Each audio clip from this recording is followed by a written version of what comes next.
Hello, welcome to you my YouTube channel mathematical exercise.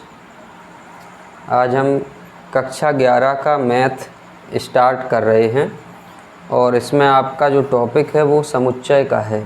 यहाँ आप समुच्चय को समझेंगे और उनकी प्रॉब्लम्स को सॉल्व करना सीखेंगे। ठीक, तो सबसे पहले हम परिभाषा समझते हैं। समुच्चय होता क्या है?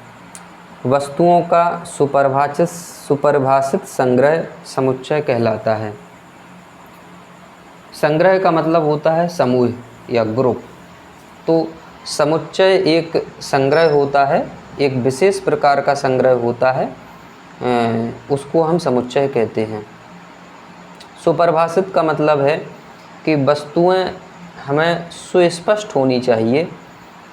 ये सुनिश्चित होना चाहिए कि कौन कौन सी वस्तुएं या कौन कौन सी चीज़ें इस संग्रह में आएंगी, और जहाँ पे हमें ये चीज़ स्पष्ट नहीं होगी कि कौन कौन सी वस्तुएं संग्रह में आएंगी, कौन सी वस्तुएं संग्रह में नहीं आएंगी, ऐसा संग्रह समुच्चय नहीं माना जाएगा। ठीक, आइए एग्जाम्पल देखते हैं। अंग्रेजी वर्णमाला में स्वरों का संग्रह। तो अंग्रेजी वर्णमाला में जो स्वर होते हैं वो फिक्स होते हैं। ए ई आई ओ यू, ये 5 स्वर होते हैं। हमको अच्छे से पता है कि इस संग्रह में कौन कौन से ऑब्जेक्ट्स या कौन कौन सी वस्तुएं या कौन कौन से अक्षर आएंगे। तो ये संग्रह कैसा हो जाएगा? ये समुच्चय हो जाएगा। ठीक है। इसी प्रकार प्रथम 5 अभाज्य संख्याओं का संग्रह। तो प्रथम 5 अभाज्य संख्याएं भी हम बता सकते हैं। 2 है, 3, 5, 7, 11। ठीक है। तो ये 5 अभाज्य संख्याएं हो गई, ये संग्रह भी समुच्चय हो गया। ध्यान से समझिए, सुपरिभाषित का मतलब इतना ही है कि हमें वस्तुएं सुस्पष्ट होनी चाहिए कि कौन सी वस्तुएं संग्रह में आएंगी और कौन सी नहीं आएंगी। बस ऐसा संग्रह हमारा समुच्चय। भारत के सभी राज्यों का संग्रह, ये भी समुच्चय है। अब देखो, भारत में अच्छे खिलाड़ियों का संग्रह। अच्छे खिलाड़ी, कोई कह रहा है विराट कोहली बहुत अच्छे हैं, कोई कह रहा है नहीं महेंद्र सिंह धोनी बहुत अच्छे हैं। ठीक है। तो आप यहाँ पे, कोई कह रहा है नहीं वो पहलवानी में देख लो आप, क्या नाम से, विनेश फोगाट बहुत अच्छी प्लेयर है। कोई नहीं बजरंग पूनिया बहुत अच्छा है। तो इसमें क्या होता है, इस तरह का जो संग्रह है इसमें आप वस्तुओं को स्पष्ट नहीं कर सकते हो कि इस संग्रह में कौन कौन से खिलाड़ी आएंगे, मतलब कौन कौन सी वस्तुएं आएंगी, ये हम स्पष्ट नहीं कर सकते हैं, ये हमें सुनिश्चित नहीं है। ठीक है। तो ऐसा संग्रह कभी भी समुच्चय नहीं हो सकता। और वैसे भी अच्छाई और बुराई, ये जो गुण होते हैं, ये गुण ही सुपरिभाषित नहीं हैं। ठीक है। कक्षा में अच्छे विद्यार्थियों का संग्रह, ये भी आपका समुच्चय नहीं हो सकता। हम विद्यार्थियों को तय नहीं कर सकते कौन कौन से इसमें आएंगे। ठीक, तो समुच्चय क्लियर हो गया। जहाँ पे सुपरिभाषित हो वहाँ पे समुच्चय है, जहाँ सुपरिभाषित ना हो रहा हो, सुस्पष्ट ना हो रहा हो, वहाँ पे समुच्चय नहीं होगा। ठीक है। अब हम देखते हैं कुछ महत्वपूर्ण समुच्चय। देखिए, कुछ महत्वपूर्ण समुच्चय कैसे हैं, ये अक्सर काम आते रहते हैं। ठीक है। इनको, ये आपके नोटेशन हैं, इनसे इनको डिनोट किया जाता है। और जैसे एन हो गया प्राकृतिक संख्याओं का समुच्चय। तो प्राकृतिक संख्याओं के समुच्चय को हम एन से डिनोट कर देते हैं, कैपिटल एन से।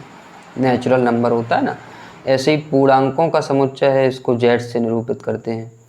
परमेय संख्याओं के समुच्चय को क्यू से निरूपित करते हैं। वास्तविक संख्याओं के समुच्चय को आर से निरूपित करते हैं। और सी से हम सम्मिश्र संख्याओं के समुच्चय को निरूपित करते हैं। ठीक है।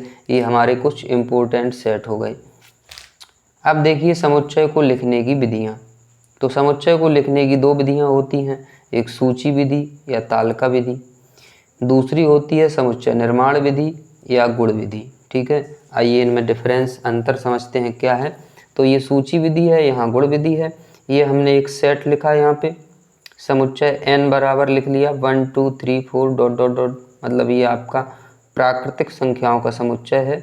सूची विधि में क्या करते हैं, मझले कोष्ठक के अंदर सारे ऑब्जेक्ट्स को कॉमा लगा के लिख दिया जाता है। ठीक है, अब इसमें ऑब्जेक्ट्स का मतलब वस्तु हैं, ये अनंत हैं, संख्याएं अनंत हैं, इसलिए आगे डॉट डॉट डॉट लगा दिया। ठीक है, और गुण विधि में क्या, उसका नाम ही है गुण विधि, तो यहाँ पे किसी गुण का नाम लिख देते हैं, कॉमन गुण का।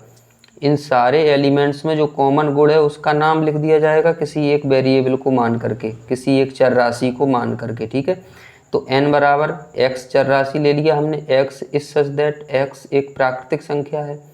अब इस सच दैट का मतलब है x ऐसा है कि x एक प्राकृतिक संख्या है, तो इतनी बात में सारी प्राकृतिक संख्याएं आ गई, क्योंकि x चर राशि है और चर राशि किसी भी मान को ग्रहण कर सकती है। अब x एक प्राकृतिक संख्या है, तो जितनी भी प्राकृतिक संख्याएं हैं उन सब के मानों को x क्या कर लेगा, एक्सेप्ट कर लेगा, ग्रहण कर लेगा। ठीक है, तो ये हमारा n बराबर x is such that x एक प्राकृतिक संख्या है, ये गुण विधि में हो गया। ठीक है, और यही समुच्चय यहाँ लिखा है, ये देखो तालिका विधि में लिखा है या सूची विधि में लिखा है, कॉमा लगा के सारे एलिमेंट्स को लिख दिया।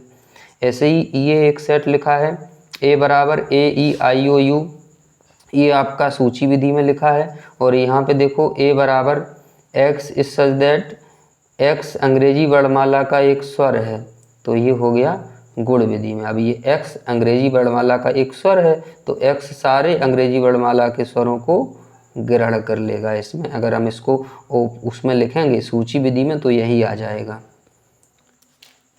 ये। ठीक है, चलिए आज इतना ही रखते हैं, अगला अभी सेट ही पढ़ाया जाएगा, अभी सेट के इसमें प्रकार पढ़ेंगे हम और सेट की प्रॉब्लम्स को सॉल्व करना सीखेंगे। ठीक, थैंक यू।